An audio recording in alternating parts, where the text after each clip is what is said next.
Hey guys, I'm Angela, one of the owners at Do It Right Roofing.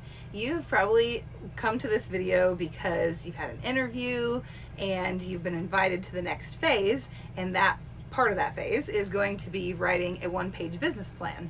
So I am going to explain to you what a one-page business plan is and what our model is that we want you to work on. So there's two parts to it: goals and a behavioral cookbook. When it comes to the goals, there are two types of goals. You're going to have personal goals and professional goals. So I'll give you examples of each, and then I also want to explain to you what a SMART goal is. So within the personal goals, I set up a couple of examples, and one of them might be something like, I am going to run a 5K in March of next year. So it's again a SMART goal. So let me explain to you what that is. So SMART stands for specific, measurable, attainable, relevant, and time-based. So with that goal that I just gave you, it's time-based because we talked about the month of March, and it's measurable because the question, did you run the 5K or not, when March comes and goes, and it's very specific. So you know exactly what you're doing, what your goal is. It's not just, I want to be healthier next year. That would not be a very SMART goal because it doesn't have any specifics tied to it.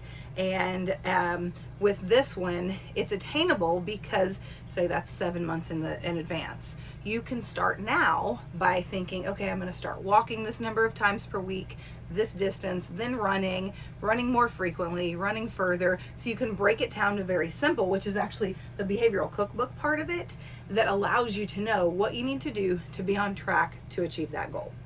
The other example of a personal goal that I wrote down is I'm going to save $5,000 by May of next year. Let's say pretend that between now and May of next year, there are 20 paychecks. And so you know to save $5,000, you need to save $250 from each paycheck. If you miss a paycheck, you need to double up on the next one or do some extra work or something to stay on track to figure that out. So again, it's very specific. So the S, it is time-based because I have a time that I want to save that money by.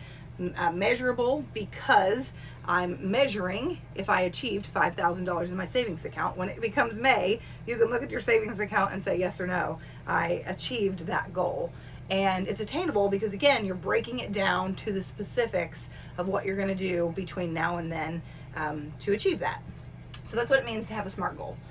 Professional goals, this is the specific part that I want to see all of this in your business plan, but this part specifically, and the first goal that I'm going to set for you is what we're going to break down into the behavioral cookbook, and I'm going to give you very specific examples of. So if you're in a position where you're applying for the roofing advisor position, which is likely the case, you would say something like, in the next year, I want to make $100,000 at Do It Right Roofing. Now, your goal may be different. It could be that you want to make $75,000. It might be that you want to make $200,000. Or maybe you want to help a certain number of homeowners, like 100 homeowners, to protect their home, type of thing. So you can break the goal down and adjust the other areas based off of what your goal is specifically. But it may be this. It could be $100,000. That could be a great goal. And that's actually what we're going to use when we break this down. The other professional goal that I wrote down in my examples is I attend a 2-day in-person sales weekend workshop in May of next year, and I master the skills that I learn so that I can teach them to my coworkers. Again, that's very specific. It's time-based, it's relevant, all of the things that come within a SMART goal, because after May comes, you can say, okay, did I attend that event? And now am I prepared to train my coworkers? Do I have a date set to teach my coworkers the things that I learned? And before I move back into the specifics on the first goal in the behavioral cookbook, I want to share with you that one of the things that Garrett and I do is we really promote and encourage people to do things that are personal and professional development. So that's why I set this goal. Again, yours can be different, but one of the things that we offer is when you attend an event, we will allow you to have up to 75% reimbursement. The way that works is, let's say you find an event, maybe it's a Sandler sales training event and it costs $1,000. You want to attend it, you get approval, you pay for it, you attend the event. After the event, you share with us what you learned and what your takeaways are, and you have the receipt that you provide to us, and you get reimbursement of $750 on your next paycheck. So that's something that we do and we support in a way that we encourage you to be growing personally and professionally all the time. Okay, so let's dive in to the behavioral cookbook. That's the majority of what your one-page business plan is going to be. So again, the goal that I set was $100,000 in the next year. And so I put that in the income here. And so in order to achieve that, your annual sales need to be 1.4 million.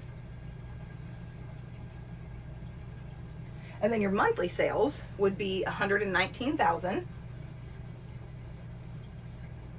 And your weekly sales would be 27,000. So what we're doing is we're taking the behavior, and this is a cookbook where you're breaking it down to the simple annual, monthly, and weekly. And now I'm going to share with you some of the current averages in our company so that you know what to maybe base this off of or what your skill level might be. So our current average sale is $12,000. Now this includes, excuse me, roof replacements. It includes cleanings. Cleanings are maybe a few $100s.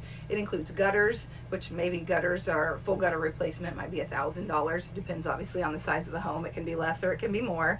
And then it also includes repairs. Repairs might be a couple $1,000s. So as you can see, those are the smaller jobs that are going to bring this number down. If we were looking at roof replacements only, this number would be somewhere between $17,000 and $20,000. So it kind of gives you an idea, but this is what the average is currently. Now, the average closing percentage in our company is currently 36%, but I'm going to base these numbers off of 30%, understanding that when you're first hired and you're just getting started, it takes a little bit of time to, generate business, hone in on your skills, that type of thing. So we're going to use 30% for yourself. Now, as we're looking at the behaviors, we want to know how many appointments do you need to go on based off of these averages and this goal to achieve that. So the number of appointments that you would need in a year is 399. In 1 month, it's 33 appointments. And in 1 week, it's 8 appointments. Now, the number of sales, again, we're talking about you're going on almost 400 appointments and you're going to close 30% of those. And so in a year, you would close approximately 120 appointments.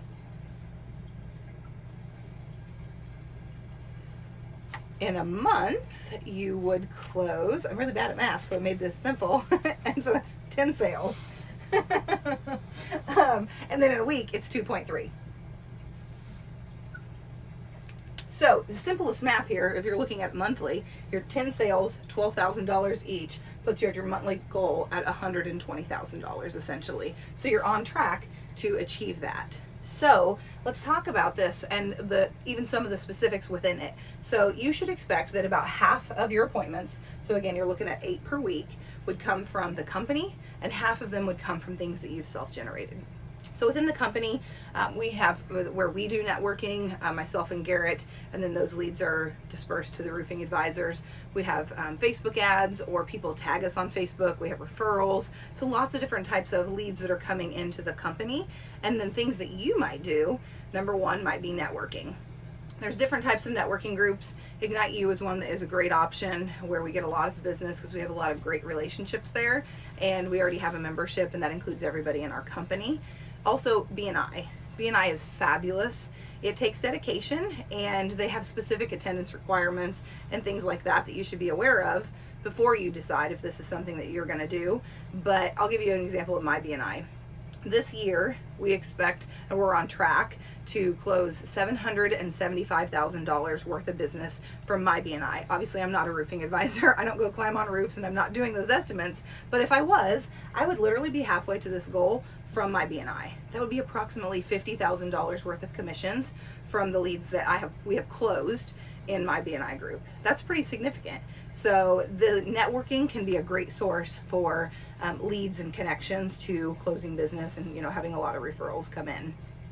Chamber of Commerce, and there may be others. So really it's open to whatever you can think of and whatever you might like and enjoy that's going to be good for you and your business. Other things, door knocking friends and family, your social media. So I talked about ours, how we do ads and stuff like that, but just sharing on social media that you're working for a roofing company, or sharing pictures of a roof that was completed, that kind of thing is going to help so that you get people in your circle that are asking you questions about roofs and things that they need. But I want to talk specifically about door knocking and how you can adjust and change some of the averages here. So there's a neighborhood in Northeast Tacoma, and this is a neighborhood where there are large homes, probably 3,000 to 4,000 square feet. They have cedar shake roofs. They're old and they're ready for replacement. Within this neighborhood, the homeowners association has specific requirements that they can't just put on any roof. They have to put on a higher quality roof, very specific shingles, and typically these roofs start out at $35,000. We've done some replacements in that neighborhood. So it's a much larger, higher ticket item than this $12,000 if you take that into consideration. So let's say you start targeting that type of neighborhood, you get a sale there, and then you go and you door knock before, during, and after the sale. You connect with that homeowner, maybe even the homeowners association. You do presentations, and you start really working that neighborhood every single week. You could keep busy in a neighborhood like that for 6 months, maybe a year, like a long time. So you think of it. If we just, again, keeping simple numbers, we take this $12,000 of the average company sale and double it, because we know pretty much every home in that neighborhood is going to be higher than that, and you sell one of those a week. So you have $24,000 as your average sale. If you're selling one of them a week, then you are either not needing to do as many appointments, or if you continue to do as many appointments, you're going to double your income just by doubling the average sale. What other ways that you can work on improving your numbers, or increasing your income, or not having to work as hard, is by adjusting your average closing percentage. So Garrett's closing percentage is 67% right now for this year that we're currently in. That's a huge closing percentage. So he's more than double the average in our company. Now, he's been doing this for years, so take that into consideration. It's not going to happen overnight. It takes work.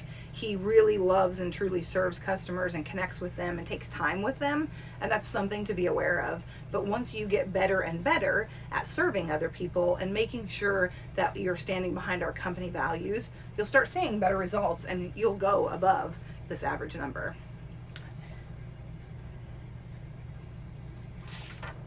Checking my notes to make sure I covered everything. I think that's really all of it. Really, to kind of wrap it up, the main thing is that I want to just share with you that this is a one-page business plan. The two areas are your goals and then your behavioral cookbook, where you're going to break down all of these details and share with us what your goals are specifically for the company, what you're going to be doing, where you're going to be looking for those leads, and what you're dedicated to is really what we're looking for to determine if you might be a good fit to move forward with working for our company as a roofing advisor. So thanks for checking out the video. I appreciate you. Hope you've learned a thing or two, and we look forward to seeing your results. Have a good day. Bye-bye.